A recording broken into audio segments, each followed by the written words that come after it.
I've unmuted and I've got the video. There's one more step I missed. Oh, over there. Yeah. When you go over far enough. Thank you. Yep. Recording in progress. Okay, we're good. Can everybody hear me? I'm not hearing myself. Okay. This is the January 29th, 2024 hearing for SPR 2201, CAP 2201, SEP 22, excuse me, there's 001, 001, and 003. Sorry, I can't read my own writing. WLD 2023-006, Logan's Landing, an appeal of the director's determination. My name is Joe Turner. I'm the city's hearings examiner. I'll start with some brief announcements and a summary of the process that will follow so you can understand how you can participate in the hearing today. I start by saying I am not a city employee. I am licensed as an attorney and trained as a planner. I serve under contract to the City Council. I say that so you know you're getting a somewhat independent review of the application and appeal before me today. Excuse me. My role as the hearings examiner is to conduct the hearing and make decisions about certain land use matters in the city of Woodland. In making those decisions, I am required to apply the city's existing laws. I don't have the authority to vary from or change the laws. If you think the laws need to be changed, you can work with City Council and Planning Commission to do that. But state law requires that this application be judged based on the laws in effect when the application was vested. I understand there have been some changes to the laws that apply in this zone, but those changes do not apply to this application because this application came in before those changes became effective. If you think that the laws need to be further changed, you can work with City Council and Planning Commission to do that. But like I said, state law requires that this application be judged based on the laws in effect when it vested. As a hearings examiner, I'm to provide an unbiased decision maker. I believe I am unbiased with regard to this application. I have not had any pre-hearing contact with any of the parties regarding the substance of the application, and I don't have any interest in the subject property or any of the surrounding properties. You have the right to challenge my impartiality, to argue that I'm biased in one way or another, and you can do that when it's your opportunity to testify. Procedure will follow. I'll start by asking staff to summarize their staff report, or the staff decision rather, copies of which are available on the city's website. Then the applicant/appellant will have the opportunity to present their appeal, respond to the staff report. Then, excuse me, if anybody else wants to say anything in favor of this application, they may do so. And then anybody who wants to testify in opposition or with questions or concerns. Once everyone has had an initial opportunity to testify, I will give staff and the applicant the opportunity to respond to the testimony that was offered. If their responses include any new evidence, I will let everyone a chance to respond to that new evidence. Otherwise, I will close the public portion of the hearing and announce what I'm going to do. Generally, I will Recording issue a decision stopped. within about 2 weeks after the close of the public record. I'll send my decision to the city. The city will send it to parties of record. So anybody who testifies. Uh-oh. Recording in progress. Okay. I've heard it go. Sorry. No problem. If anybody wants a copy of my decision when it's issued and you decide not to testify, you can ask city staff to put you on the mailing list. But anybody who testifies orally or in writing will be sure and receive a copy of my decision. When you testify, please come on up to the podium here. We need to make sure you're on a microphone. Our hearings are recorded. That's part of our record in the event of an appeal. Please begin your testimony by stating your name and your full mailing address. Please spell your last name so I get it right. And if you represent someone else, please say so. There is no arbitrary limit to the length of time anyone can testify. However, testimony must be relevant to the applicable approval criteria which are set out in the staff report. Also, please don't repeat testimony offered by yourself or earlier witnesses. Repeating your testimony doesn't make your case any stronger. The only issue before me is whether this application does or does not comply with the approval criteria. Whether everybody loves it or everybody hates it is not an issue I get to consider. Also, I may have said this, but just in case, please don't repeat testimony offered by yourself or earlier witnesses. I just did, sorry. See how annoying that is? Yes, I did. It's important that all parties make their best case to me. My decisions are final for purposes of the city, but may be appealed to Superior Court. However, the Superior Court generally will not allow new testimony and evidence on appeal. They'll decide any appeal based on the record before me. So if you feel it's important that myself or any future decision maker knows something about this application, you must make sure that gets into the record before me. In order to preserve your right to appeal, you or someone expressly representing you must testify orally or in writing before the close of the record. And in order to raise an issue on appeal, someone must have raised that issue before me. If you feel you need more time to prepare, you can ask me to hold the record open or continue the hearing. If I hold the record open, you'll have an opportunity to submit additional written testimony and evidence. If I continue the hearing, we can come back and do this again at a later date. But if anybody wants me to hold the record open or continue the hearing, you must make that request before the close of the hearing today and provide some support for why whatever you want to submit during the open record or continuance, why that information couldn't be submitted at the hearing today. That concludes my general introduction, then on to the Zoom issues, the technical issues. I'll take oral testimony from people who are in the room first. Then if there's anybody online who'd like to testify, they can do so. If you're online and would like to testify, you can indicate that by clicking on the raise your hand button, which in this case is under reactions. If you click on reactions, a little raise hand icon appears. Click on that and hand will appear next to your name. I'll call for testimony from those raised hands. When you're done testifying, please click on the raise your hand button. First, when I call on your name, please unmute yourself so we can hear you. Give us your testimony. When you're done, go ahead and mute yourself again. Click on the raise hand button so it goes away. We know you've had the chance to testify.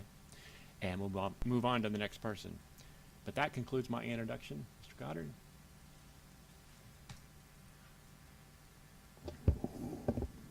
Okay, thank you very much. My name is Travis Goddard. I'm the Community Development Director for the City of Woodland.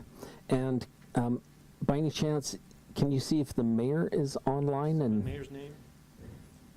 Todd Deinhardt. Yes, he is. So he may have a statement to make. Yeah, Mayor Deinhardt, did you want to make a statement? You'll need to unmute yourself. I don't need to unmute him or anything, do I? Nope. Okay. Right now, you're muted, so if you... There you go.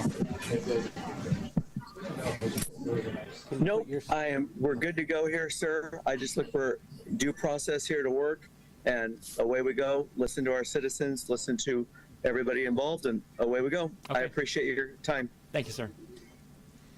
He was a little faint on my end. Do I have control of that? Thank you. I hate having control of the electronics. So thank you. We are here for the Logan's Landing appeal hearing. Thank you. Much better. And at issue is, I wanted to cover some Mr. Goddard, codes. you want to state your name for the record just so people know who's talking? Travis Goddard, Community Development Director. Thank you. So there are some sections here that I think we're going to end up talking about quite a bit. They are covered in the staff report and the response, and then the applicant's letter and the applicant's response to the staff report. Specifically 17.32.020, which is the permitted use section of the C1 district, and it reads, dwelling units, provided residential units are located above a C1 commercial use, and adequate off-street parking is provided pursuant to 17.56. Lobbies for residential uses on upper floors may be located on the ground floor. And the code that it references is the off-street parking and loading requirements, 17.56.010, and the applicant refers to it in their response letters, specifically that there is a flexibility to apply parking standards, and the applicant is asking for the examiner to ignore the staff's interpretation then point out that it only the city would apply the flexibility allowed by the code for parking, then the interpretation would fit the applicant's needs. Now, I'd like to point out that the last sentence of 10 is lobbies for residential uses on upper floors may be located on the ground floor. So this would seem to limit ground floor residential to lobbies, and this is not an omission. Nowhere does it say that parking is allowed below the residences. Now, WMC 1732.020.37, it says public and private off-street parking facilities. And finding 22 of the staff report, and staff has been saying this since the pre-application case for this, and that is a specific or off-street parking facilities, whether they're public or private, implies that that is a parking facility like you find down at the Rose Quarter for the Rose Garden, or in downtown Portland where you pay for your parking spot, downtown Vancouver where you pay for your parking spot, and then you go into whatever building or you do your business downtown. That is a commercial parking facility. And in the appeal letter, page 3 in the top paragraph, it notes that if the city's interpretation, so let me back up before I get to that. This, in staff's opinion, is that there is not an equivalence between required parking and a parking facility.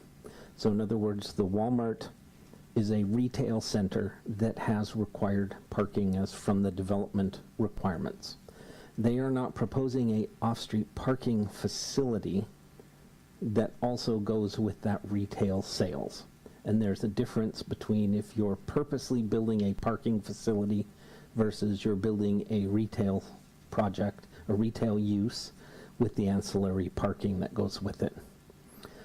Now, the applicant points out that if the city's interpretation were valid, the proposed project would have a parking facility in addition to other parking needed to serve the proposed uses, resulting in vastly disproportionate number of parking spaces compared to the need for the parking spaces. And I agree. I don't see that the city of Woodland has sufficient need for a parking facility, but if the applicant wants to propose a parking facility, then it can do so. Even if it makes it disproportionate, yeah, that's by their choice. That's not because the city is requiring it. So if they want to propose a separate parking facility and they want to shuttle people to the airport, that would be fine. They could propose it as a use, but what they can't do is start shuttling people to the airport from the Walmart parking lot, because that's not the intended use of that parking. They also have a section for the case law, also on page 3, and under the plain meaning rule, where statutory language is plain and unambiguous, a statute's meaning must be derived from the wording of the statute itself. I completely agree. Staff has interpreted that as being plain and unambiguous.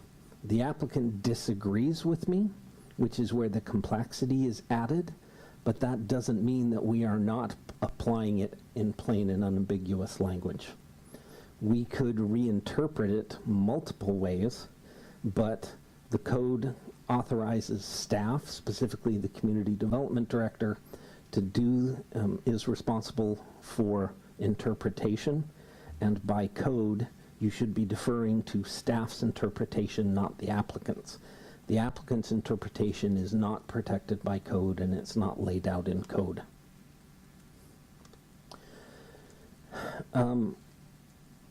Sorry, it looks like I repeated that twice. And so staff, the examiner should accept staff's plain and unambiguous reading of the code.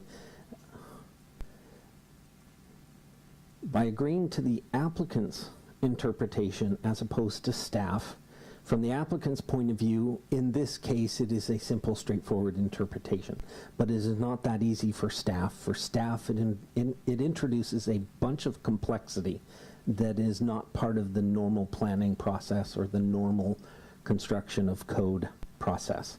Specifically, staff would have to regulate parking as a use. That's all parking, not just parking facilities, because in this case, they're saying it's one and the same. It is not one and the same. Pending applications for other applicants would have to add parking facilities as a requested use. And there are no other commercial developments where it has been approved as a use. So what does that mean? It means all other commercial developments would have to be grandfathered as non-conforming for use because we approved parking lots, but we didn't approve it as an approved use. It also gets more complicated because as a permitted use in the C1 zone, if all parking is by definition a parking facility, then a permitted use in one zone, specifically the C1, becomes a prohibited use in all other zones unless it's a listed use, which means if Walmart were to come in today, I couldn't approve them in the C2 zone to have parking because parking facilities are only permitted in the C1 zone. Now, on top of that, it raises other questions like if somebody were to restripe their parking lot or pave their gravel parking lot or add EV stations, does that mean they are now changing the use or they're making it more intense and therefore it requires site plan approval because it's not a accessory use to the retail or commercial development? It's now a special use that has to be regulated as a use. Also, if parking areas become commercial space for impact fees, that has a huge impact. So for example, park impact fees are 51 cents per square foot of structure. And if they're putting in 20 acres of parking lot and maneuvering area, that could be, what is that, 800,000 square feet of parking lot, which means at 51 cents, that's $500,000 about for fire impact fees for their parking lot use, in addition to their commercial space and their residential use. Not to mention there's traffic impact fees that would be calculated based upon the entire use of the site for parking. So that creates all kinds of cascading problems for staff that we are just frankly, not used to dealing with because we don't consider those parking lots to be parking facilities. Although the appellant might argue that staff doesn't have to go that far, then it puts me in a position of having to be arbitrary and capricious in interpreting when is parking a parking facility versus when is it not a facility? When is it required parking by the development regulations? So to me, it's not a shades of gray, it's a black and white. And for them to have residential uses above a commercial use, you would have to find that parking is a commercial use, and all of these problems would become the reality of that kind of interpretation.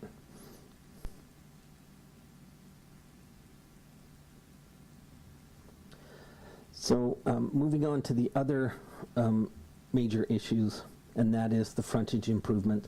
The original application for this project included a 20-foot gravel emergency vehicle access out to Old Pacific Highway, and they were told at the pre-application conference that this would need to be an extension of Belmont Loop and that it needed to connect because if you're essentially asking, at the time they were asking for, I think it was 400 units, and I think the total site was 8,000 square feet of commercial space through the entire development, that they were going to have a second access point because theoretically it was about 20% of the city's population living on essentially a dead end with the gravel emergency vehicle access in the case of emergencies.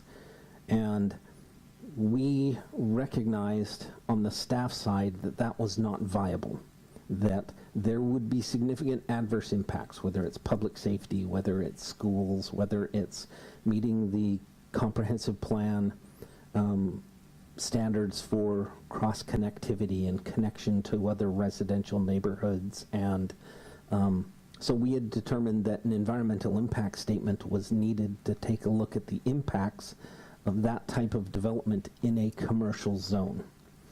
And as part of that discussion, they filed an appeal of the DS. And through our discussions, they indicated that they were going to redesign the project. And so we withdrew the DS so that they could do that without being under the cloud. Now, my assumption is that they were going to take staff's comments to heart. And they did make changes that we had asked for. Specifically, they went from a 20-foot gravel driveway to a half-street road improvement. They also went from 3 stories of residential above commercial use to 2, so they lowered the height. And then they also went from about 900 square feet per building of commercial with residential above it, and the rest of it was parking, to 5,000 square feet. But they still included the bottom floor with about 2/3 of it, little less than 2/3 of it, was still parking. And they're sticking to their interpretation that staff is wrong when it reads the code, that their interpretation is it's a permitted use, and they're meeting the intent of both the code and the comprehensive plan. So the revised plan does make some of those changes, and it shows half-street. Fire access, also for second access point, will eventually be triggered. They included some language in their narrative about a phasing plan that says they will be doing building A and B, the first 2 buildings, and then each additional building will be constituted as a phase depending on when the market will bear it. But there's no guarantee that any of those will occur. So theoretically, what we could end up with is at a minimum 10,000 square feet of commercial plus 60, I think it's 64, might be 64 units in the first phase on a dead end. And then they are going to expand it 1 building at a time, but there's no clear phasing as to when they will build that road. And the appeal appears to argue that they shouldn't have to build that road because it is off-site and cross-connection is not proportionate, and that it's an off-site improvement that's not required by code. So that's problematic as well. Staff got around that by saying, well, this is our interpretation. If you meet this condition of approval and redesign it to accommodate our interpretation, you can meet this portion of the code during the final engineering process, or the final site plan process. And the other thing is their traffic study also shows that the street is being used for circulation. So between the fact that they went from a gravel driveway to a half-street road improvement, and their traffic engineer is reviewing the traffic impacts as if that road is built, it's difficult to come back and argue the fact that it is not required and it was proposed. And we're never going to get past that proportionality argument, because by virtue of the fact that the remaining parcel is a long, skinny industrial piece that's encumbered by wetlands, the city is never going to get that cross-circulation, and the applicant will never be able to serve this site with a through road because it'll never be proportionate by design. And so you can't propose something that makes the improvement disproportionate and then argue that it is disproportionate to what they're proposing. These properties were specifically sold as a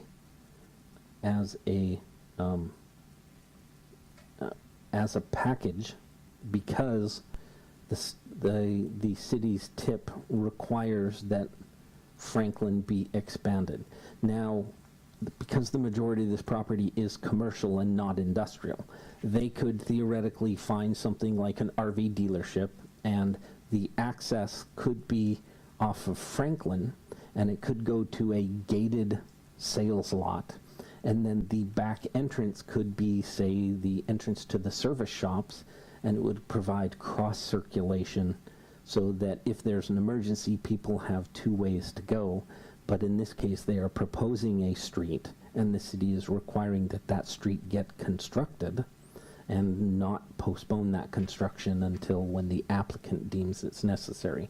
Because theoretically, the applicant could walk away after phase one, and now what you have is an isolated piece of property. You have school buses trying to deliver and pick up students on a dead-end street to, what could potentially be a 10th or 12, I think it's 12% of the city's population living on a dead-end street that will never be connected because it's financially disproportionate.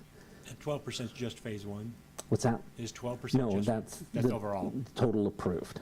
Okay. So, the city has approximately 2,100 housing units. And so you can do that quick math yourself. Now, I point out that under 1910-060, the criteria for site plan approval does say the proposal shall comply with land use and development standards, including frontage improvements, various utility and critical area standards, and conditions may be added, but if conditions cannot achieve compliance, the project must be denied. And so staff issued conditions of approval and approved it because the alternative was to, if they don't comply with those conditions, it's in the danger of being in the denied round.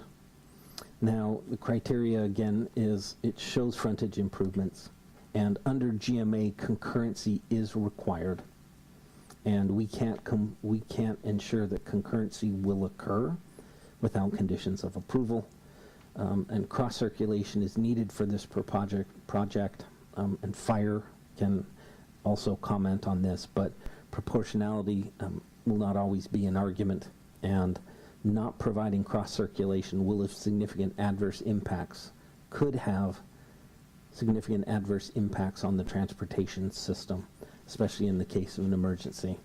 And that hasn't been considered under SEPA. We made a DS the first time we reviewed this because there were so many questions. This time we issued a DNS because given the conversations we had, knowing the interpretation of the city, that all of these mitigation could be done through conditions of approval. And if you were to interpret the code differently and you were to discard city's interpretation, that changes the fundamental calculus of that environmental decision, that it's a determination of non-significance, because the repercussions are significant for the city, whether it's the school district being able to pick up kids, whether or not we can achieve our goals for jobs per acre, because realistically it's unlikely they can meet the goals and policies that the issues we had raised during the original determination of significance, especially if they have not significantly changed their proposal to meet the concerns that were raised as part of that process. So staff recommendations. For issue 1, we recommend that the staff uphold the interpretation for parking facilities as a listed use, and that they treat their internal parking as a use if they want to keep that parking, that they have to call it a commercial parking facility, and that those would be for commercial rental and therefore cannot be applied towards the required units for the parking for either the commercial uses, the 5,000 square feet per building, and the units on the upstairs floor. And that's laid out in the staff report and the appeal staff report. And that the ground floor be converted to commercial uses, and the cascading effects of this to the parking, trips, etc., that they be accounted for. Because once you go from 900 to 5,000 square feet of commercial, there's a difference, And if you go from 5,000 to 14,000, the entire bottom floor, that again is going to have a big difference, because the original proposal was 8,000 square feet of commercial. This proposal is 40,000 square feet of commercial, and the TIA says 20,000 square feet of commercial. Actually, it's mixed use, different types, but in reality, if you're talking 14,000 square feet, that ends up being on 8 units. In the end, it's going to be about 100,000 square feet of commercial. And the idea that the city would approve 100,000 square feet of commercial plus 250 units of residential on a single access point, at some point that doesn't even pass the laugh test. So the secondary access needs to be provided. And if that's not upheld, that you remand the decision to the staff so that we can go through and reevaluate the application material for in light of for SEPA and the comp plan compliance, in light of only having 5,000 square feet or 40,000 total square feet of commercial use, whether or not we can still achieve our job goals and policies from the comp plan, plus it will affect our other comprehensive plan goals and policies. So we need to take a look at that again. For issue number 2, which is the interpretation of parking facilities and that the applicant be required to comply with the architectural standards. Sorry, issue number 2 is the architectural standards. That the staff report makes it pretty clear that having vision glass is a part of the standard, and having visibility that makes it friendly to pedestrians and shoppers, commercial atmosphere, and having a parking lot on the bottom floor, and the fact that you have visibility into the parking lot does not meet the intent of the architectural standards, and that if you disagree with us, then again, we need to remand that back to staff so we can evaluate whether or not that's truly achieved by the proposal. For issue number 3, we recommend that you examine, or that you uphold staff's interpretation that the proposed half-street be required as proposed. And again, if you're inclined to think that staff is incorrect, that a half-street road improvement isn't required, again, we ask that you remand that to staff so we can really evaluate what are the implications of not having cross-circulation, and having this much development on a single access point is something we need to take a look at again, both for SEPA and comp plan and code compliance. And then the last one is issue number 4, which is had to do with the pedestrian access and a circulation plan. Staff may have used the wrong term for that. We believe that we will be able to find that information on a updated set of final site plan and final engineering plan proposals. And so that is it for me, but I have several members of the staff as well who may have comments, so we'll throw that over to them. Excuse me, on that last one, are any changes needed to Well, that go away? so in my letter, I point out that ADA is a building standard, and at the time of building permit, they're going to need to demonstrate that they meet the ADA accessibility issues. Typically, like in a residential apartment building, you have curbs that surround the building that kind of represents a separation between the travel lane, the fire lane, the parking, and the residential use, the apartment building. In a commercial area, like, for example, our Chevron here in town, the parking lot is at grade, and the ADA parking spaces are directly in front of the door, so that somebody who needs a van accessible spot can unload their chair from their vehicle and directly access the store. It is completely, there's no barriers for the ADA. Where the application, in this case, has accesses on the extreme corners of the structure, and the ADA parking spaces are mixed throughout the parking lot. They are not immediately adjacent. There's no indication as to whether or not there's curbs or whether there will be grade separation. the internal parking spaces meet the standard theoretically for a residential development because they are immediately adjacent to the residential elevator, but it's pretty hard to argue that your ADA parking for the residents inside the structure is not commercial parking, or I is understand that commercial issue, parking. just, Yeah. do we need to add or modify the conditions to, it sounds like the applicant agrees with staff that that can be addressed in the further review. Yes, well, but it gets to the issue of if they have all commercial space downstairs, they're going to have to change their layout to accommodate less parking spaces, or they may have to redesign their site, which is what we had hoped they would do after the first round, but they didn't with the second set. So they addressed some of the internal issues, but really didn't address the issues that we had raised. So fundamentally, if you're going to require them to have all ground floor parking, then they're going to need to take a look at the ADA parking spaces and act accordingly. If you're going to allow them to keep the parking downstairs, then it presents a separate set of ADA issues. So you might have to take a look at that and apply your own judgment, Okay, or you may have to give us direction and remand it to us for us to take another look at how that would be applied. okay. Before we move on, I've got a couple things that came up when you,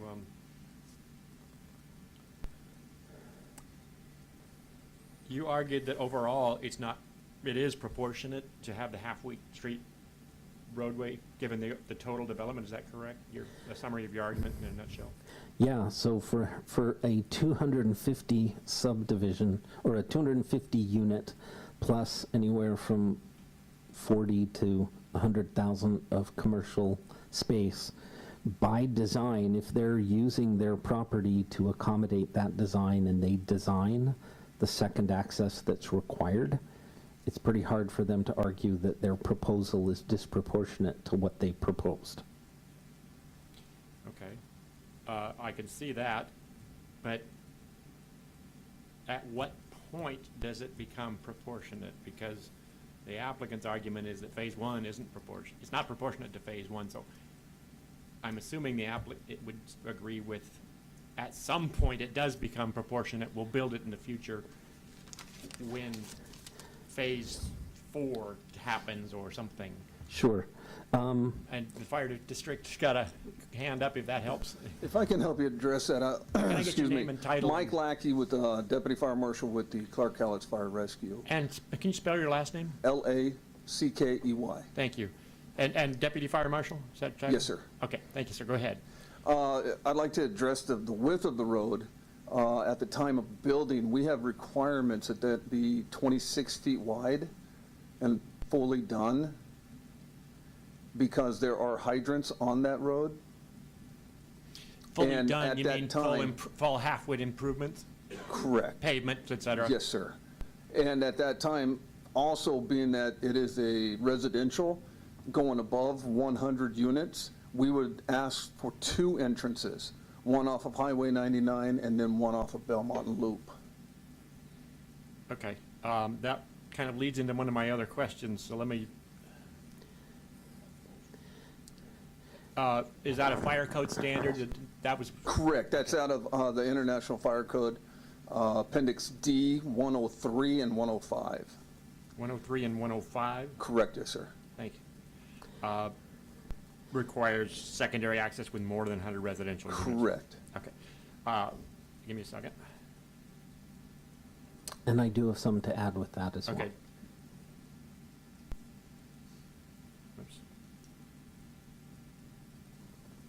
Oops. Couldn't the condition of approval then go in that once they've hit 100 units, they have to have secondary access? So I envisioned the condition of approval that we could work that out at the final engineering when they did a final proposal or a final phasing plan, because they theoretically could revise their critical area permit and look at that half-street road improvements to the wetland. They'd probably get away with doing buffer averaging. And if they were to propose, so for example, if they were to propose to build that as gravel and install curb gutter and sidewalk so that there is a pedestrian connection, that they theoretically would be able to do phase one with simply a pedestrian connection plus the emergency vehicle connection until they get to that 100th unit. And I assumed that we would be able to work that out as part of the final phasing plan. Okay. That way, all of the impacts to the wetlands would be done with phase one, and that's buffer averaging, and the curb gutter and sidewalk would essentially establish the outermost impact to the wetland buffer, and it theoretically wouldn't impact any wetlands themselves, is what I kind of extrapolate out of the critical area maps that they have, but they could do that revision as part of the final engineering planning. Why is pedestrian access warranted with phase Well, one? because you're having potentially 250 units. With just phase one? No, phase one is like 60-something units, I think. So it's 17 per floor, which is 34, so it's 68 units would be phase one. Are they doing 3 floors now? I thought they reduced it to 2. No, 17 is 17, so that's 34. And then there's 2 buildings. Oh, 2 buildings, okay. Yes. Thank you. And then each one would be an additional 34 on top of that. So you get to the 100 after the 3rd building Okay. triggers that. But, okay, I'm still not sure what triggers the pedestrian requirement with phase one. Oh, so in the comprehensive plan, there is a requirement to be able to provide a connection to neighborhoods. And in this case, it is a commercial zone, and there is an isolated residential component because of the vesting that would never otherwise occur. So there are no kids or pedestrians in that development that would have a connection to any other residential districts, which means that we know from the RV appeal and the Belmont RV appeal that the commercial users do not want residential children and teens just hanging out in their neighborhoods. And so that pedestrian cross connection to recreation facilities and residential neighborhoods and the schools is important, because it's unlikely that the school buses are going to want to come into a dead end, pick up students, and do a hammerhead turnaround, pick up the students, whether it's the first 60 units or whether it's the total 250. There are... But again, what standard are we applying here? Is this under SEPA? Oh, well, for me it's a logic thing, in that if you're going to argue proportionality, the impact should be considered as part of the overall proposal. And by installing the curb gutter and sidewalk, you establish the impacts for that gravel driveway. And since you need to plan for the curb gutter and sidewalk in those critical area permits,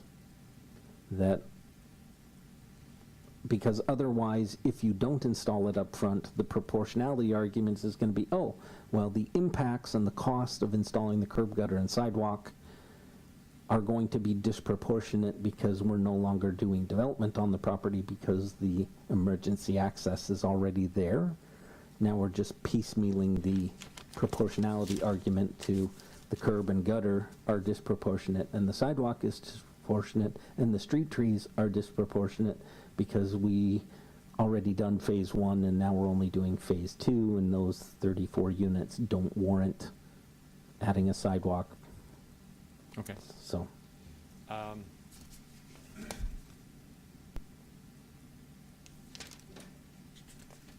Highlighted a couple little other things. Let me track them down.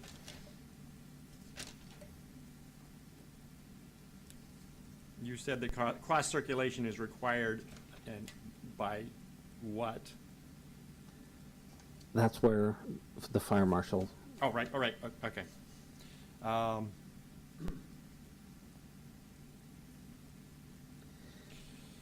You said if I disagreed with various things, it would require a change from the DNS, I should remand. What authority do I have to remand? Does your code allow for remand to staff from the hearings officer? Yeah, that's, I'm sorry, I don't know the answer to that off the top of my head. Okay. But I'm assuming you could ask for additional information and analysis before Yeah, you make maybe your reopen the decision. record if I needed to at that point.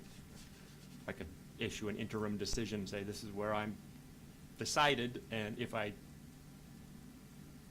go that route, whatever route that is, then the parties could provide additional argument about how to deal with it.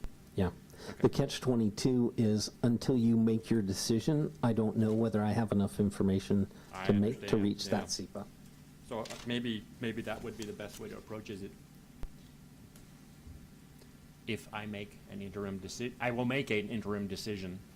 This is what I find on the primary issues. What's the next step? And all the parties can tell me what the next step should be. And then I would issue a final decision saying, incorporating my interpretation of what the next step would be, putting in conditions of approval, which hopefully everybody would propose some that they think would get us where we need to be. And then that whole package, that final decision, including the interim decision, would be subject to appeal. Okay. Thank you. I have other questions, but other staff may address those, so we want to move on to the other staff. Who's next? Anything else, Mike? Yeah, I'll go ahead and finish up again. This is Mike Lackey. Can I- Clark- thank you, Mr. Lackey. Clark Ellet's Fire Rescue. To address the dead end, we actually have adopted code from, again, Appendix D 103.4 that gives the criteria for dead end streets. Anything over 150 feet would or shall have a turnaround, hammerhead, or other type of turnaround. I would like to also stress the fact for two entrances on that, I do feel that it would benefit the health and welfare of all citizens to have two access points into that, up even under 100. If there's going to be two buildings at 64, the third building is going to enact it immediately. So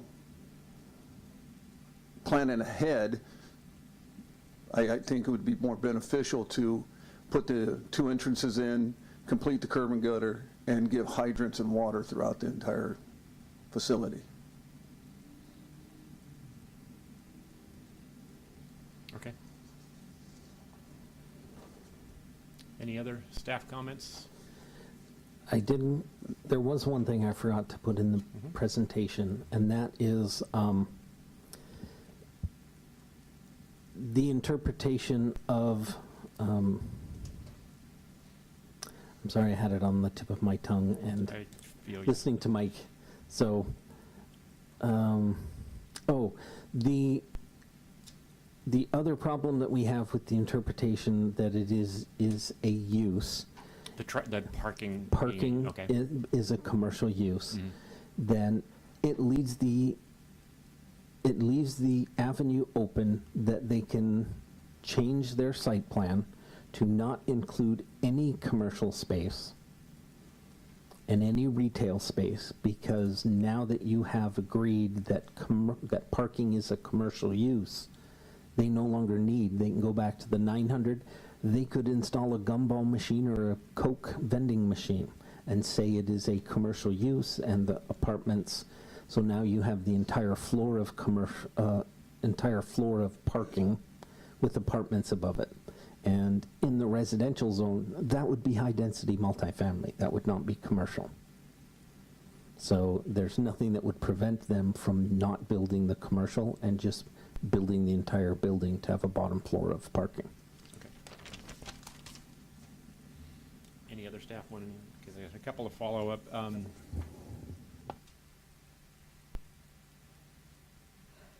On page 4 of your staff report, and I think it's the appeal staff report, let me look. I've got two documents labeled staff report, I want to make sure I'm referring to the right one. Maybe not.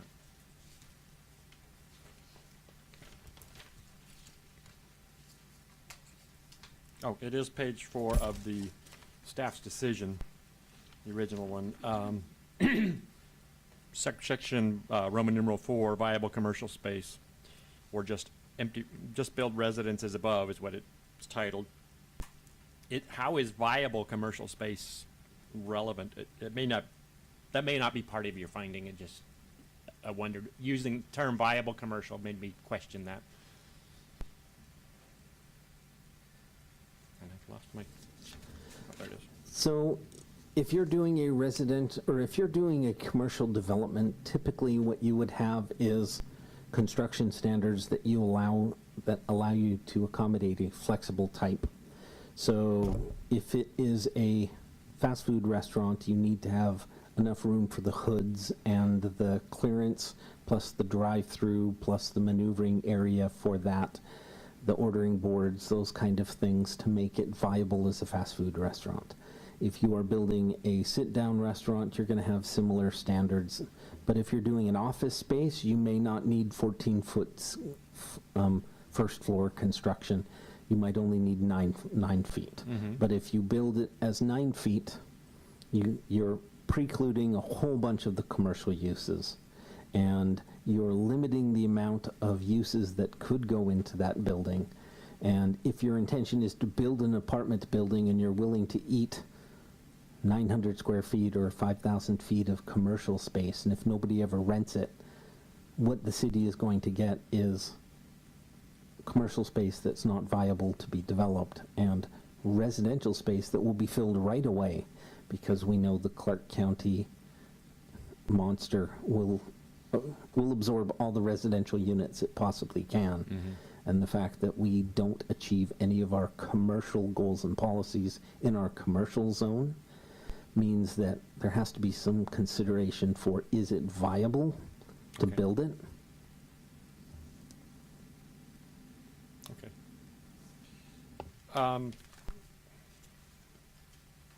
On page 7, the first full paragraph, there just appears to be some missing text at the end of that paragraph. It says, staff has argued all along that when the ground floor is properly designed as commercial space, the revised elevations will. And it ends. Sorry about that. That's That- okay. I've done the same. And I think that was part of the visibility and architectural standards section. Yeah, that's a PL issue too, yeah. Unfortunately, I didn't bring a printout of that one. Yes, so that was what I was talking about, is if it is commercial on the bottom floor, then just normal residential development will have windows to bring people in, and the attractiveness and the goal of the visibility would be met. Okay. So maybe we'll have windows or something to that effect. Yes. Yeah, okay. Will have visibility. I just, because it petered out, I wanted to know if you had a further thought, didn't want to.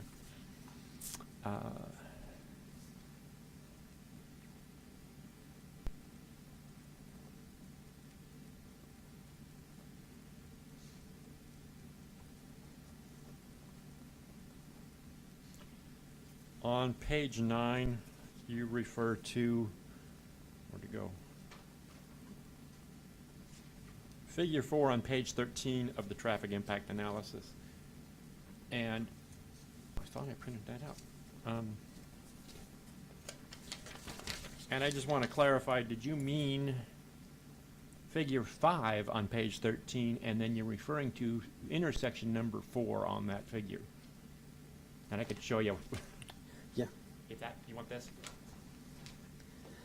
I printed out that one page. Yeah. And actually, I do have that one, because it's throughout that document is where the intersection. You might want to speak into the microphone. Sorry.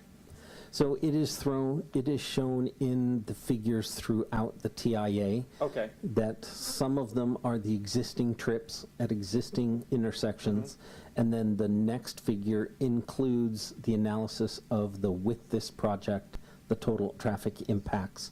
And those total traffic impacts do include figures for intersection A and a distribution of new trips on intersection A. Where's A? Okay, that is the one I was thinking of. Yep.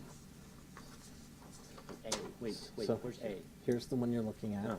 And with the proposed, they add A, Oh, okay, because those are the new impacts. and So- that's figure 6. Yes. Okay, So, I didn't go, I went backwards, not forward. yes, so the figures are paired, sorry. Yeah, One that makes is sense. the existing trips, the other one is with the project trips.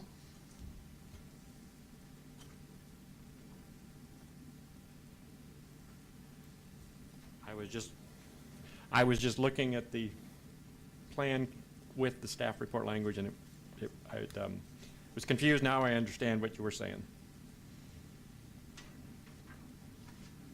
That was all my questions at this point for the staff. Thank you. Ms. Bremer?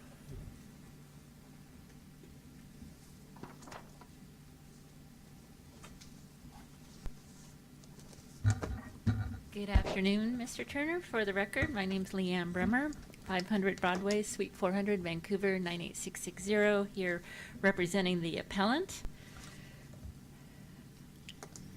And with me is Ed Greer, who is the consultant on the project, and also my associate, who's also my daughter. Oh, I'd like you to congratulations. introduce you to Beatrice Lucas. Nice to meet you. She's learning the ropes today. So, I just wanted to back up a little bit and make sure that you got our submittals. We had Yeah, on- both dated January yes, 25th. Yes. Memorandum. right. One was regarding traffic, and one was regarding the other issues. Yes. Yeah, so- yeah, I did get both of those. Okay. There are 4 appeal issues. I'll start with the last appeal issue since I think we have an agreement on that one. It was a minor one in any event about the requirement. We think there wasn't a condition Yeah. on this issue, but it talked about a signing and striping plan, and in the appeal staff report on page 11, Mr. Goddard suggests that it's something that could be addressed on the revised final site plan, final engineering plans, and we agree. Okay. And as far as how you resolve that issue, just perhaps adopt that language from the appeal staff report, that would be the condition. As a condition. Okay. Yes. Yeah. Okay. That's what I wanted to make sure there was something solid that Yeah. resolved it. Okay, so, and then now going back up to issue number 1, which is the parking. Not entirely sure what the staff's issues are. I feel like I got a handle on them, and then when I hear the testimony today, I'm not sure. But this is what I think they're saying, that there's really 2 parts to the parking. First, that the parking facility in the parking facilities in the proposed buildings are not a permissible commercial use that would allow upper floor residential. I think that's what they've been saying since the beginning, and so I wanted to address that. And then the second issue is whether, even if it were a permissible issue or use in the buildings, we cannot count that parking to meet any required parking for the proposed uses in the buildings, the residences and the commercial. That's what I understand the 2 parking issues are. Okay. On the first issue on whether this is a permissible use, we've stated it in our argument. Mr. Goddard even referred to our case law support for just read the code on what is allowed and not allowed for these buildings. We are in the C2 zone. We are under a vested code. C2, I thought you said T2. Yes, Thank you. C2, sorry. So when you go to the vested code, and I gave you a link to that because it's been. I appreciate that. Yeah. And you go to the permitted uses in the C2 zone, there are 2 that we highlighted that are important in this case. One, number 5, this is former section 1736.020. So use 5 is commercial parking lots and garages. And then use 29 is uses permitted in the C1 Central Business District. So those are uses that are allowed in the C2 zone that we are in. I think the better argument is when we go to the C1 zoning permitted use table, and you look at the permitted uses there, again, all of those uses are permitted in C2. You see the dwelling units allowed. Number 10, it says dwelling units provided residential uses are located above a permissible C1 commercial use and adequate off-street parking is provided. And then further down the list in the C1 zoning table, public and private off-street parking facilities. So that public and private off-street parking facilities are a specific identified permissible commercial use in the C1 zone.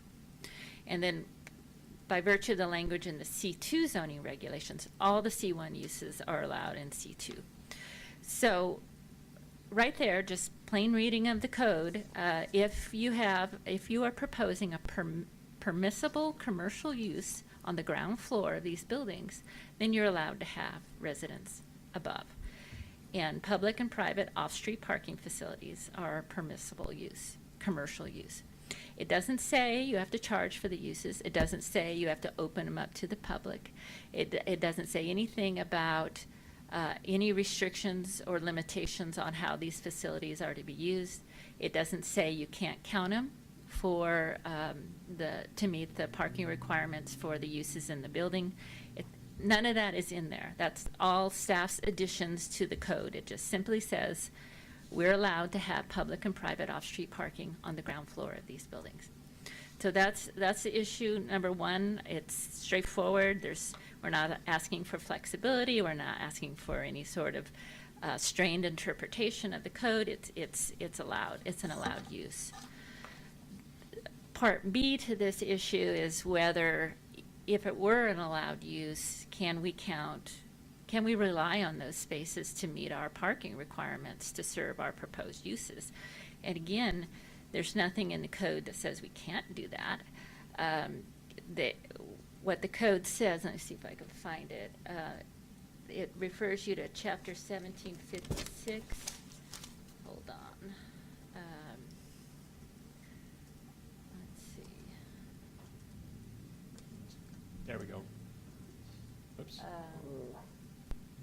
We had Yes, 1756 and up. there actually is a specific section in there I wanted to highlight. Hold on, I think I got it in here. Okay, 1756-005. So we're in this chapter that this use table refers us to, and it says, every building hereafter erected shall be provided with parking spaces, and such parking spaces shall be made permanently available and be permanently maintained for parking purposes, and except for parking areas used for playground and connection with schools shall be used only for parking of automobiles and trucks. Any areas used to provide required parking, off-street parking shall be of such size and shape and so designed that the area will accommodate the number of cars to be provided for. That allows us to use the parking in the building to meet our parking requirements for the proposed use.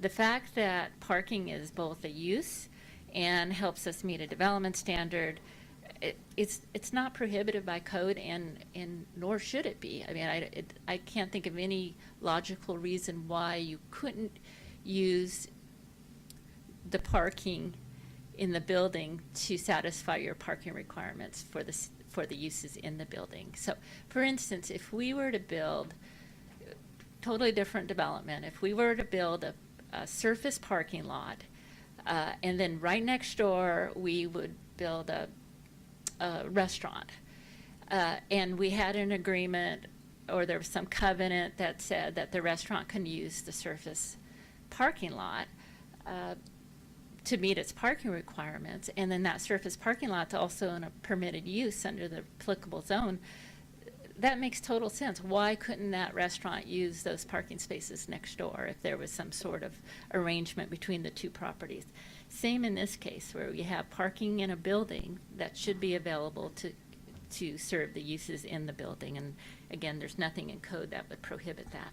And it would make sense. You wouldn't want, if you don't count the parking in the building, and then we'd have to find parking somewhere else to satisfy our requirements, and that would just have a proliferation of parking, more parking spaces than is needed, and gets away from using land for other uses, and it doesn't make any policy sense in addition to legal sense. So that's the parking issue and appeal issue number one. If you have any questions on that one?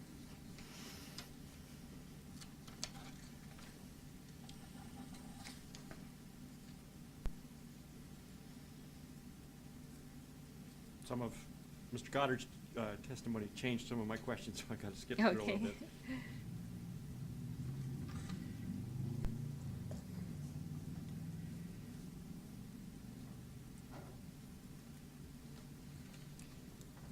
How is the parking a commercial use versus an accessory use for the permitted use, the commercial, residential, whatever you used in your memo, you used McDonald's as an example. I said McDonald's. I don't know where I got that. That's an obvious one. I mean, A restaurant. I think Mr. Goddard said a fast food restaurant. I guess I that's immediately okay. thought It works. McDonald's is an easy So- handle. So the question is then? How is the parking a separate commercial use, an independent commercial use in the C2 zone versus an accessory use to your primary residential or your primary commercial use? How is it an independent commercial use How is that would support, that would allow residential above? rather than an accessory use? Is that what you're asking? The parking seems to be accessory, but it's not a primary use in the zone, it's an accessory use. I mean, it can be Yeah. approved as an accessory, excuse me, it can be approved as a primary use under the standard, the commercial parking and public and private. But here you're proposing it as you're proposing residential and you're proposing commercial, both of which have required parking as accessory to that use. It's not parking isn't a separate, independent, standalone use Well, in this situation, it seems to me. I don't think there's whether it's primary or accessory, it's still a permissible use Okay. that the code allows to be Parking. on the ground floor. And so there's no distinction in the code, between accessory and primary. It's a permitted use. Now, Parking for whatever use is. is permitted, right. Get my numbers, C1, am I correct? I just heard you speaking, and I want to make sure I'm right. I don't have the code in front of me. Mm-hmm. C1 allows public and private parking facilities. Does That's right. C1 also allow commercial parking? I Whatever it was in don't C2? think it has those words, as Okay. you see in the C2 says commercial. Just a second, I can tell you Yeah, exactly. thank you. C2 says commercial parking lots and garages. Uh-huh. So that's an allowed use in C2. And then in C1, it uses the words public and private off-street parking Facility. facilities. Yes. How are those not effectively the same thing? Uh, So it's, a commercial parking lot seems to imply that, as Mr. Goddard seems to interpret it, you're charging for the use of that parking. Right, and that's the difference, I think. And that's why I was saying earlier, I think we fall probably closer under the C1 verbiage than the C2 verbiage. C2 says commercial parking lots and garages, where you could make the argument that it has to be charged parking, because it uses the word commercial. But if you go to C1, it doesn't use the word commercial. It says public and private off-street parking facilities, which could mean the accessory use that you mentioned. It could mean, so when it says private, that means it's not open to the public. Mhm. It's not commercial in that sense either. Commercial is it's like a transaction you have with somebody. They pay money for some service or to park in the building. But here, under C1, you don't have that requirement. Okay.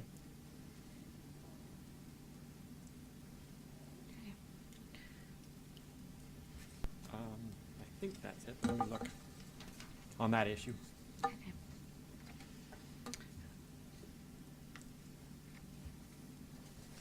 Okay. Yeah, that's all I have on that issue at this Okay. point. Thank you.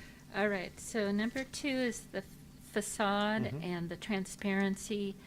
And the requirement is that a minimum of 30% of any ground floor facade that is visible from any public street, public space, or residential zone shall be comprised of windows with clear vision glass. Now, staff's correct that we don't, 18% of our facade is clear vision glass, and the remaining openings don't have, the 42% of the facade is just openings. There's no glass in them at all. And this is where, Just before you move on, I want to make sure I'm understanding your numbers. So 18% plus 42% is 60%. So 60% is either glass or open, is that? yeah, Okay. yes, yes, Okay. yes. So this is where this section's interesting in that it actually has in the code the intent behind it, and the intent obviously is so there's not this big blank wall or a large section of a wall, so that it makes for a better pedestrian experience as they're walking down the street. So the intent is that the blank wall be broken up with these with clear vision glass. Here, because it's a parking garage, what's proposed is that there'll just be openings, which is still provide total transparency. And we're meeting the intent of the code in every way by being, I mean, if you put a piece of glass, I suppose if you order, rule that, well, we have to put glass in these openings, it's not even necessary because it doesn't achieve any more transparency by having glass than having it open. So in this case, because intent is written right into the code provision, we meet the intent with our proposal.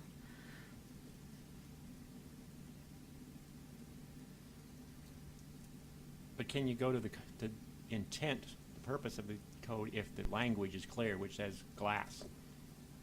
You can when it's written into the code, when it Which says. is part of the context. It is. Okay. The intent, and here it is, quote, "to provide visual connection between activities inside and outside the buildings."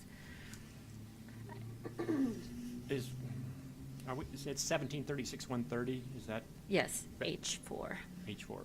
Is the intent section, or is that where the glass comes in? It's both. Okay, is A1, that's the I have 1736-130A1 just in my note. No, well, I have it in my memo. I hope I have it right. I maybe have typo Okay. used also. H4 has the minimum 30%. What I've taken out of the code is the language that says create a physical environment that emphasizes buildings and landscapes rather than parking lots, driveways, or large signs. So that's a contrary intent. Openings onto a parking lot don't really fulfill that intent. I don't know. And which section are you reading from there? I think it's I have written down 1736-130A1, which I think is the intent of the architectural standards. Yes, I see it. It's also in our memo too, that section. And also 1736-130, I'm not sure if it's E or F. E4 says, unless reasonably impractical, parking lots, skip some, shall not be allowed in an area that is visible from a public street or space, even if enclosed or partially enclosed by structural elements. So that reasonably impractical language,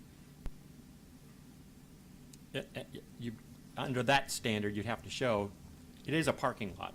Your parking structure is still a parking lot, isn't it? So Well- how is it reasonably impracticable?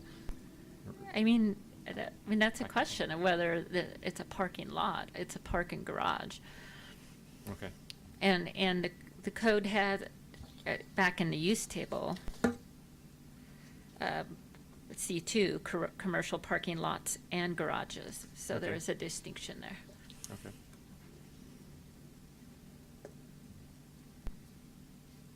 Yeah, 1736-130L has similar language, but again, it's parking lot, so Yeah, lots. that same And I- argument addresses it. Yes, and that would And- make sense because lots are, if they're surface parking lots we're talking about, they are a different thing. Yeah, okay. Okay. All right, so now on to issue 3, to transportation 1. Oh, the half-width, yeah. So- So I think for 20 years you've been hearing me argue these same conditions about whether we can be required to do a crossroad or frontage improvements, and it's the same authority time after time. And I won't go into the Burton and Nolan Dolan but I do want to start with the basics that in my memo I go through. First of all, and you know, in Clark County they have a cross circulation section of their code. So I was looking for that in the City of Woodlands code, and I could not find any specific requirement in their engineering standards or in their municipal code addressing cross circulation. And now I hear for the first time today that the fire code may require this, and I'll get to that in a second. But first, there's nothing in the code that I could find that said you must provide cross circulation, you must provide this crossroad. So there wasn't anything there. There was some language in the engineering standards about frontage improvements. There was some language in there that applied to subdivisions. This isn't a subdivision, so there's nothing in code to really sink your teeth into on whether this can be required, at least under code. Even if it were, then you still have the overlay of the Constitution and the statutes and whether it can be required. And our argument is simple, that this is you have the traffic analysis. The City of Woodland has adopted a level of service D, level of service standard. If we're talking concurrency, I heard that word, we fully meet concurrency because none of the intersections we're impacting at full build out will exceed or lower the level of service below C. So we are definitely meeting concurrency. We don't have a adverse impact on the intersections in the vicinity of the project. According to the traffic study, there's no contrary evidence to say otherwise. So there just simply is no impact that from this development that would require a full half-width improvement of $500,000, and we have evidence in the record of how much it would cost. We're always, and there seemed to be some confusion, I think, because I didn't hear any acknowledgement that we have proposed to create an emergency access to out to Old Pacific Highway along where the city wants a full half-street improvement. From day one, it's not phase 2, 3, or 4, it's from day one there will be an emergency access. We understood that to be 20 feet. We don't see any need for a curb or sidewalk for an emergency access. I do, and I guess I'll do it right now, I think we need the record left open a week at least for me to address the fire code requirement, because we believe that you can go up to 200 residential units if they're sprinklered and with a I've heard that too. I'm not sure of the I'll let you details. get it. So, yeah. I'll hold the record on so you can address the specifics. Yes, but we yeah, would what's like going. to, because we're, again, hearing it for the first time. And there's no need for a turnaround or a cul-de-sac or anything like that, since we are providing an actual connection from the extension of Franklin to Old Pacific Highway. So we think we can meet whatever fire code requirements there are, but I'd like to get that in the records officially. Okay. Let me look at my notes here.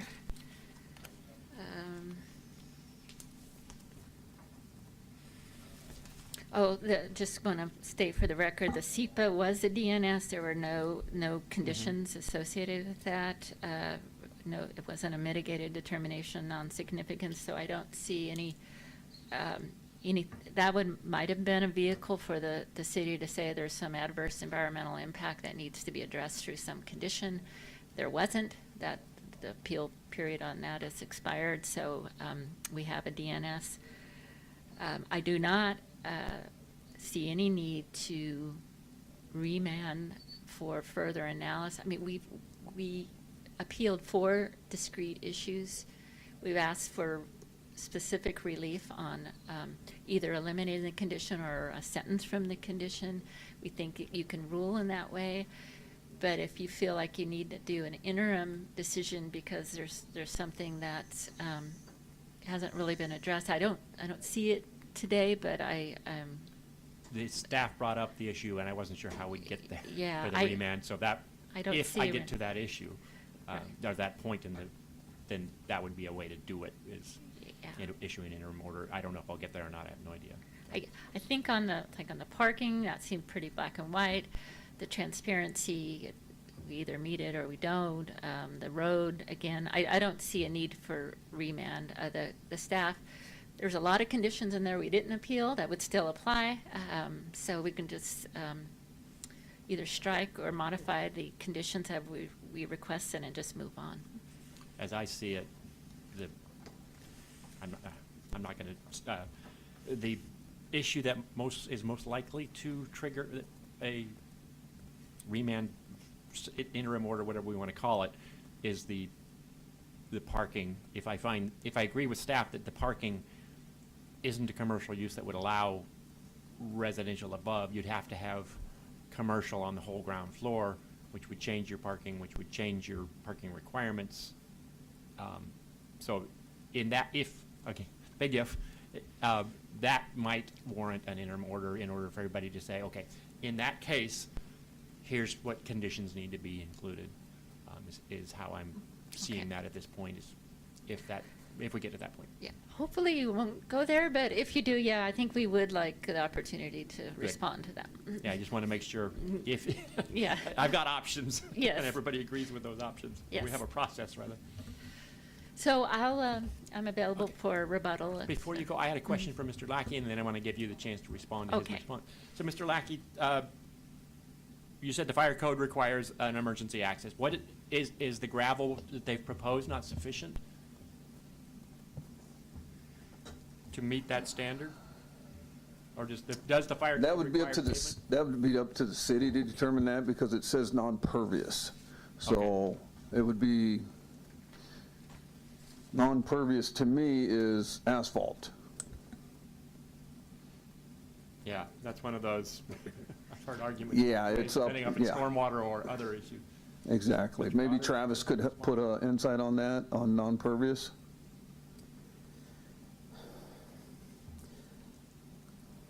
I'm So- going to hold the record open. That might be something it's easiest to address during that period. So we are currently without a public works director, but the previous interpretation was it would need to be a city road, I'm sorry, it would what? that it would need to be a pervious road. An Or emergency fire impervious road, access. sorry, Under the fire code, it would require a paved road. Paved road. Which is And- where we get to the city standards as the condition was written. And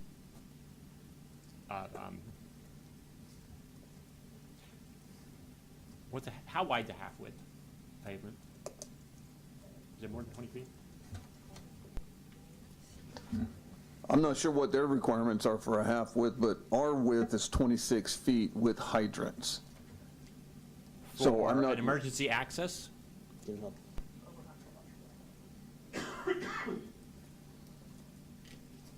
Over 150 foot, 150 feet, an improved access road with a minimum clear width of 20, 26 where a hydrant is located.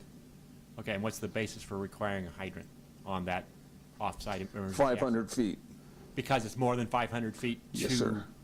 What? To the, in between hydrants themselves, maximum distance is 500 feet. Even if That not- road alone is, I don't know right off the top of my head, but I want to say it's Probably is closer to longer. 4,000 feet. Okay. So therefore, there's going to be 5 to 6, if not more, hydrants on that roadway. Even So though there's no therefore- development on that roadway, it's just an emergency access? Correct. Okay, I'd love to see this in a memo from the city, whoever wants. I have a copy of it right here, Great. if you need one. I'll get you one before you leave. Yeah, but like I said, I'm going to hold the record open. Yes, sir. But if anybody wants to discuss that in more detail, I'd love to hear it. Ms. Bremer, you want to respond? Oh, yeah, if I'm reading our map right, it's 800 feet of. Yeah, just- regardless, Yeah. if he's right, then it's going to require fire hydrants, I'm not sure. We'll look at that. Yeah, okay. And- I just wanted to make sure had some answers and some direction for everybody during the open record.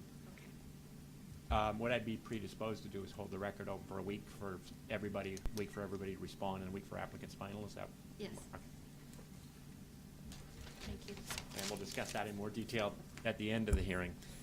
Is there anybody else who'd like to testify in support of this application? Anybody online who would like to testify in support, please raise your hand. I am not seeing any raised hands. Anybody who wants to go first to test? Yes, sir. Oh, in support? It's the applicant's engineer, I think. I can't quite see it back there.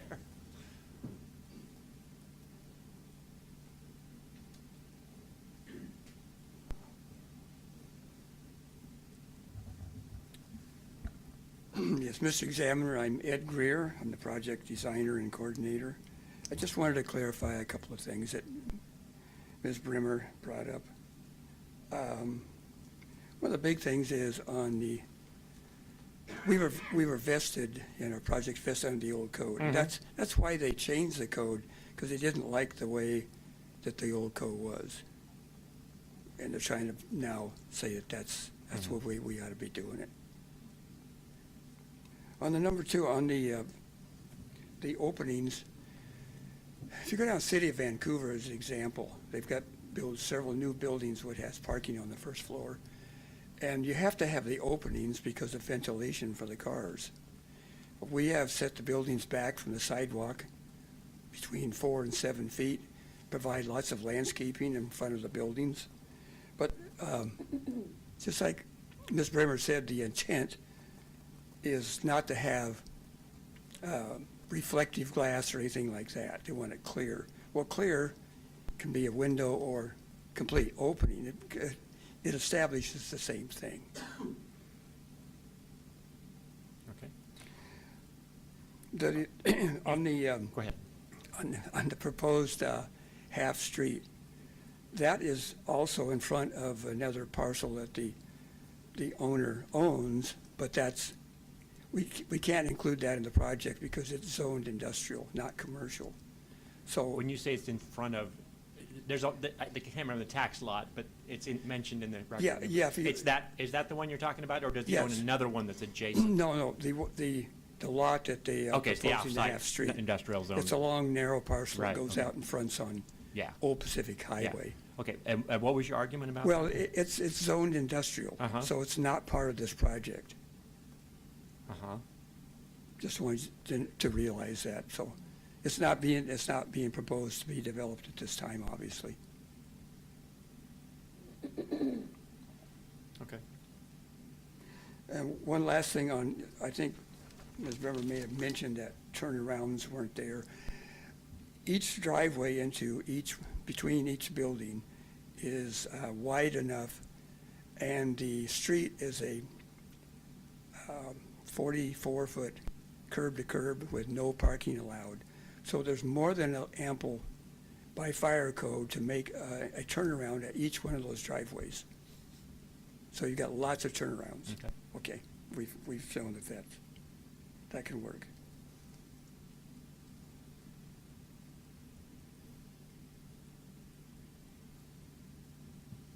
And one last thing that staff said something about we would never continue after phase one. Well, that's kind of a absurd statement. I mean, obviously the project is planned for of that size. You can't build it all at once because it's all depending on market demand. And obviously it should be built in phases. And not knowing how that demand is going to go, we're in a pretty crazy world right now. So we have to, the phasing, we agreed that we would outline a phasing plan, but with it subject to change depending on market conditions. So I don't think that changes anything here. Just wanted you to realize Sure, that. I understood that. And that's all I had, unless you had any questions. No, I don't. Thank you, Mr. Okay, Greer. thank you. I did have one more just clarification question. I'm going to throw it to city staff and give Ms. Bremer an opportunity to respond if she wants to, but it's on page 2 of Ms. Bremer's transportation memo. It's the city's 6-year plan. It's a drawing, and it's kind of small. It appears to me there's no east-west connection from Franklin to Pacific Highway. Franklin just extends south to Scott. Am I reading that right? No, there is? Mr. Goddard? The road that sweeps out of Franklin connects to Old Pacific Highway. Let me pull up that. Issue 3. Oh, issue 3 is the transportation, isn't it? Page, Yep. Oh, there we go, okay. Can you say that again? So It's specifically called Franklin Loop to the Old Pacific Highway connector. Isn't that, And then there is a second spur that we were hoping will get down south. okay, so that Franklin Loop, Old Pacific Highway is what it's labeled, that loop, does that extend through that industrial property? Is It that where does. we're It okay, follows that site. okay, And that's what I then- missed. And then the properties to the south, when they develop, Yeah. will want a connection south. Okay, now I understand, thank you. Just glad I asked that clarifying question. I was misreading the map at a different scale than it actually is. Thank you. Anything else from the applicant? Just nobody else wanted to testify in support, so who wants to go first to testify in opposition or with questions or concerns? Anybody else want to say anything about this application or appeal? Okay. And if there's anybody online who'd just like to say anything about this in support, in opposition, or with questions, please raise your hand while speaking. Go ahead. Patrick Harbison, resident of Kalama. Okay. I've seen Mr. Harbison on a number of other jurisdictions as a representative of the local government, so I appreciate you clarifying that. Just from an engineering standpoint, just to comment on the traffic study. A comment made that all of the intersections currently pass at a level of service of C.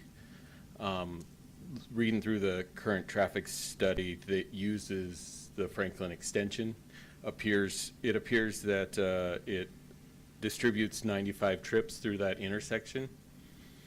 And not using that intersection would redistribute those. Which intersection? The Franklin extension and Old Pacific Highway. Okay. Intersection A. So essentially where, if there was that half street that we're talking about, where that Correct. intersects. If you Yeah, remove that intervals. intersection, you'd be redistributing 95 of those PM peak hour trips over probably intersection 4. Probably dropping that intersection out, probably out of a D, probably into an F, triggering, Just a sec, let me keep up. yeah.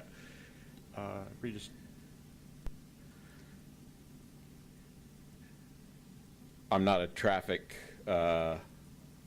engineer, but I'm guessing it would trip a signal. And when I'm I in, just want to make sure I understand where intersections 4 is where is an existing intersection where Correct. Belmont Loop, the which southern. is, so the only places he's distributed the trips for this development are intersection 4 and intersection A.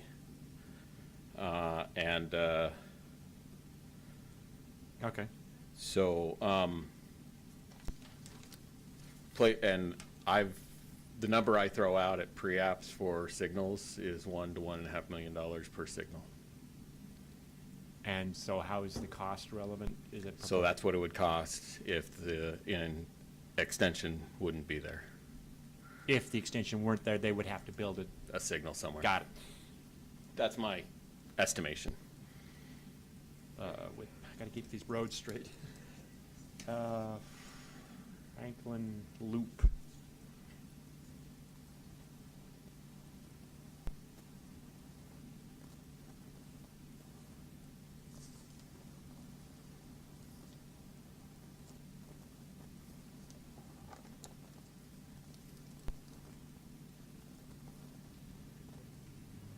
And it was 1 to 1.5 million estimated?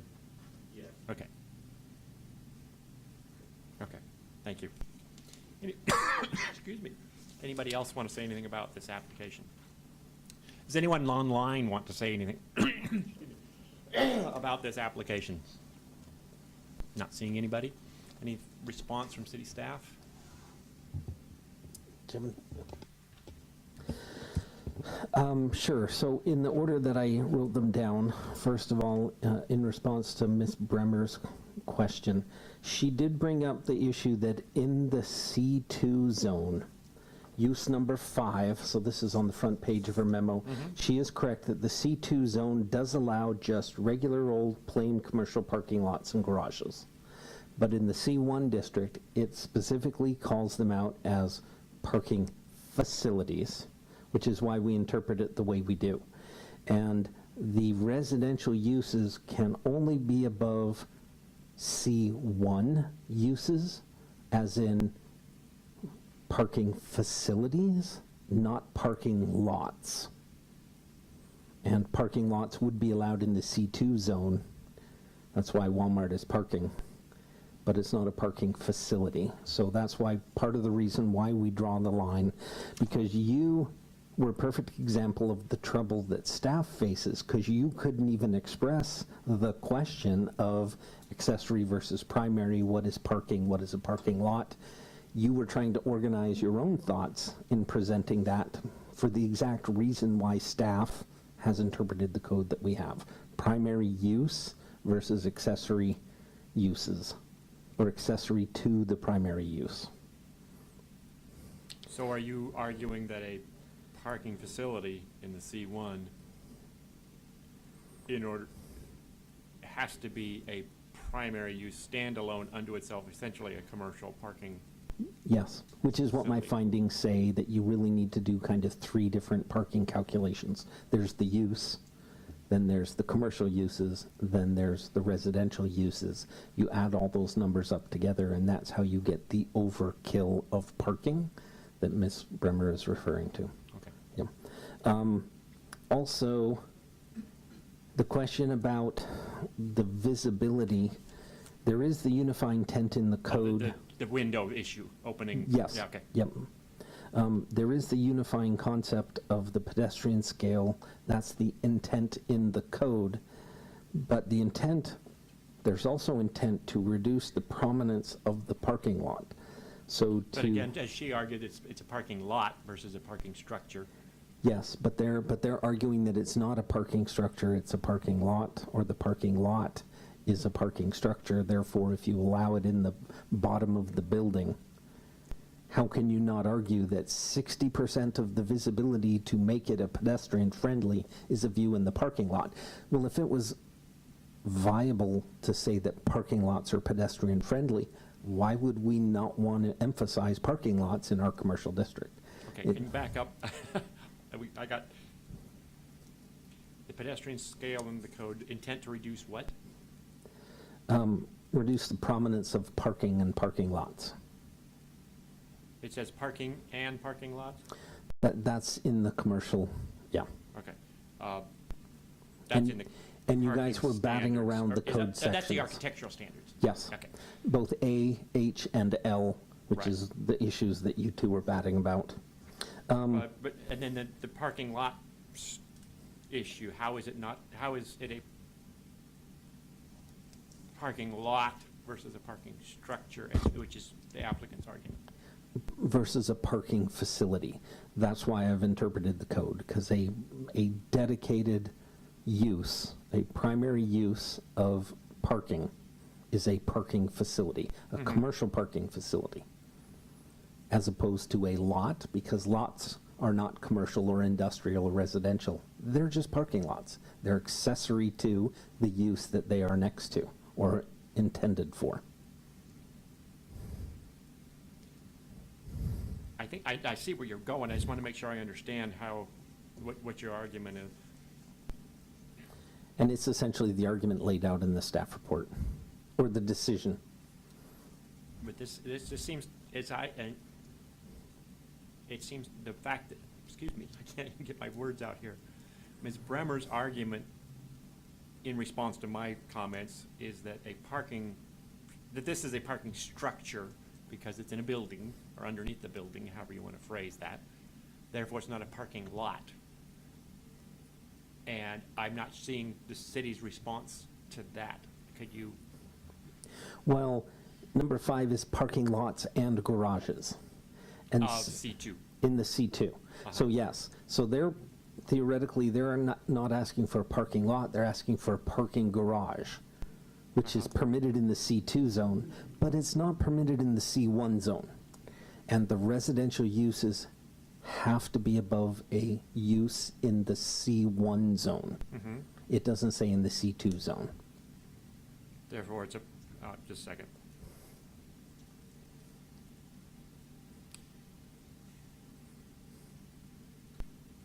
But your architectural standards say parking lot, not parking facility. How are you applying the parking lot standard to a parking facility? Good question. I need to take out that exact language. But the clear intent of the commercial zone is to de-emphasize the parking, whether it's a garage or a lot Yeah, or a but the code does say facility. that it has that, uses that word lot. And that's what I would need to check and see exactly. yeah, I'm trying to, if the staff and our applicant can expand on these issues, I would greatly appreciate it, so I'm not having to make all these arguments myself and then resolve them. So, Okay. okay, thank you. Yep, and that's why I point out that in the original decision, there is a number of pictures and discussion which we feel Right. lays out our argument. So Okay. you I might- just want to make sure I completely understand your argument. Yeah, I want to make sure the language of your argument's consistent with the language of the code, and that's, because that's what I have to apply it, so it is, the lot yes. facility issue is kind of a significant one. So in that case, I'm not necessarily making a new argument on that. I'm talking about the architectural visibility and whether the intent of the architectural standards is to encourage transparency and visibility into parking garages because they're so much better than parking lots. I think the intent was parking. Yeah, I'm going to allow everybody to address that issue because it's a significant issue and I want to make my life easier Okay. to the extent I can. So I'm definitely going to allow that during the open record period, everybody to respond to that specific language issue. So the proportionality issue was brought up both by Ms. Bremer and Mr. Greer. But I'll tackle a couple of the other issues that he brought up, and that is, yes, he is correct that this is vested. It so happened that we were processing a code amendment when the moratorium expired. That's how they managed to get vested. And the original determination of significance, one of the things I asked them to talk about in the environmental impact statement, because they have to do multiple scenarios for the analysis, was that they look at the conversation that we were engaged in and would the code changes that staff had drafted, would it accommodate for their use? And so I'd asked that that be one of the scenarios expressed under the EIS. But the council looked at it and they did turn that down because they didn't think it reflected the community. So there is a little more complex background than simply saying, yeah, the code changed and didn't apply to them. But I understand that, but how do I get there? The SEPA is final, you've issued a DNS. Well- We can't go back and address it through SEPA, can we? But the SEPA is only final if we can determine that there are no significant adverse impacts and new information doesn't come to light So we that can't show there consider are new significant information adverse impacts, yes. At this point? Okay. Yes. And if I remember my SEPA correctly, the only way we can withdraw a DNS is to issue a DS and have them explore significant adverse impacts. And we already made that call once based upon the submittal. So to undo the conditions of approval puts us in a unlikely situation where there are going to be significant adverse impacts. Okay. And that also ties into what Mr. Harbison brought up, and that is the traffic distribution and those potential intersections. So the city has a consistent history both on Rose Way of requiring half-street road improvements that are 26 feet. That's 2 lanes of 13 feet plus curb, gutter, and sidewalk on the relevant side.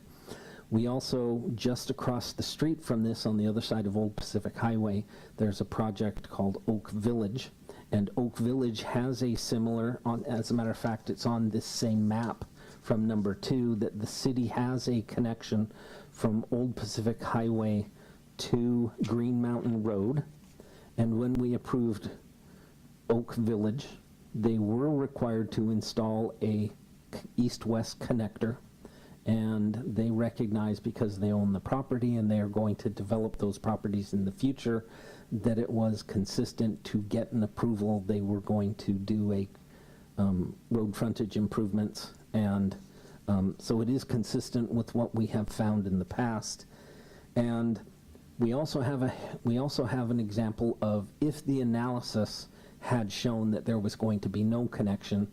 And those 95 trips, first of all, we know from 250 units that there's going to be more than 195. What we believe they did is they applied the pass-by discount to those trips for the residences when they shouldn't have. Pass-by trips are only for certain commercial uses. Yeah, that's what I And so you can't have 250 units plus 40,000 square feet of commercial and only have 198, I think it's 198, 195 So are you questioning the traffic PM study peak at hour this point? trips. Well, but this is getting back to the issue.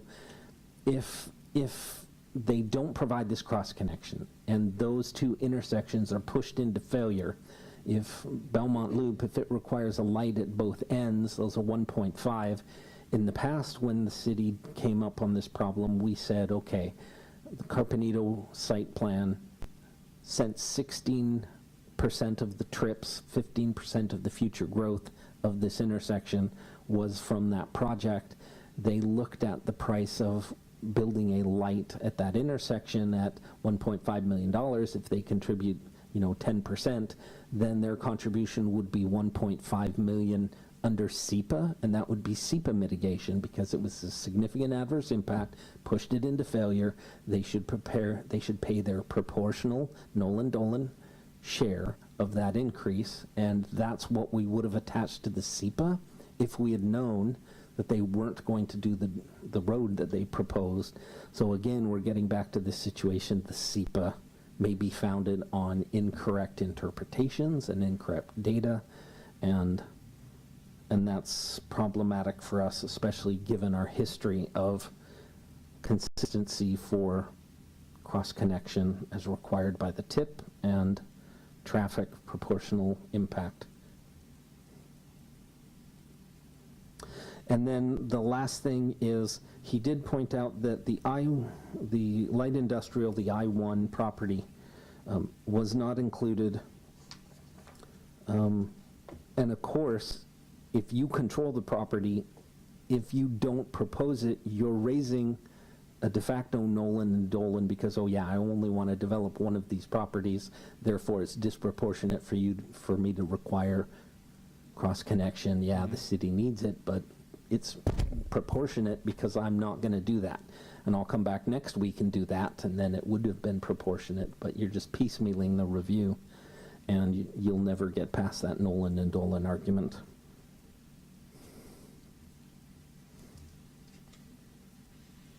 So yeah, so I'm not sure how we address that if we don't require the street that they proposed up front, because we'll never get past that Nolan and Dolan argument. There's a nexus, but the proportionality will never be met. Unless we address it now.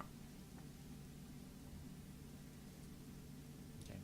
And I'm sure, as I'm sure you're aware, the city has a burden of proof on proportionality, so, yeah, a lot of issues here. Thank you, Mr. Goddard.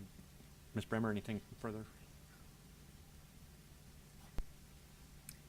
I think the issues are pretty well defined and for the open record period, so I think I'd like to just reserve addressing them during that time. So I think just the three appeal issues, some things came up on the parking that I would like to address, the parking issue, the transparency. Yeah, I'd love to hold it open for all three. Okay, Yeah. and the transportation. No problems there. Okay. On the fourth issue, if you want to draft some language Yes. and to have the city agree to it, that would make that Okay. one go away too. All right, we can do that. So, my life easier yes. again. So I think we'll just address Okay, those issues. that sounds like that's, number 4 is fairly easy. Everybody seems to agree. Yeah. I just need some language I can stick in so I don't screw it up and make Okay. your life worse. All righty. Okay, thank you. So I'm going to hold the record open as requested for a total of 3 weeks. Mr. Examiner, Yeah, I'm sorry, just so you know, I will not be in the office from February 1st through February 15th. which, okay. Today's the 20th, okay, through the 15th. So you're leaving in 2 days.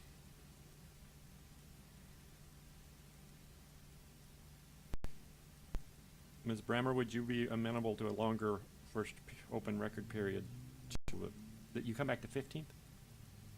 Till the 22nd of February? I know that. Because Mr. Goddard's only got 2 days before he leaves, and then he comes back on the 15th. Although typically what happens is staff normally does the first response and then the appellant responds. I would be okay if the appellant wanted to add some additional information to the record, and then if you give me a week when I get back, whether it's my final.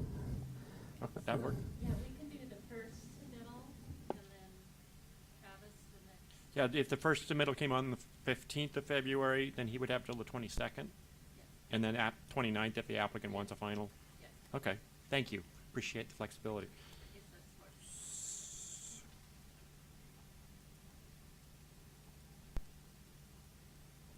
What time's the city close it? Anything has to be received by 5 or earlier? 5 o'clock. Okay. So I'm going to hold the record open until February 15th for anybody to submit new testimony and evidence about those 4 issues. The 4th issue is primarily the condition language.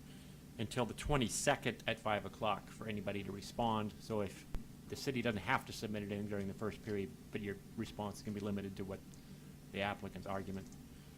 The 29th for the applicant's final argument, and you could waive it or close it sooner if you just submit something in writing. I'll try and get my decision out within 2 weeks, about the 14th of March. As I said, I will issue my decision, send it to the city. The city will send it to parties of record, which is anybody who's testified orally or in writing or who does so. And as I said, if you don't want to testify, you can ask staff to put you on the mailing list and you'll get a copy of my decision. Thank you all. Appreciate the interesting issues and wish me luck.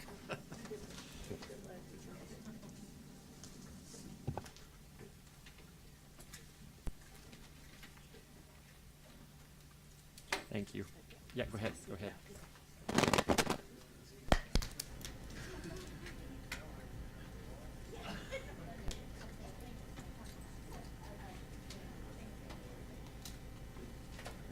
Just a good pen. Make sure I don't put the dead pen back in my briefcase.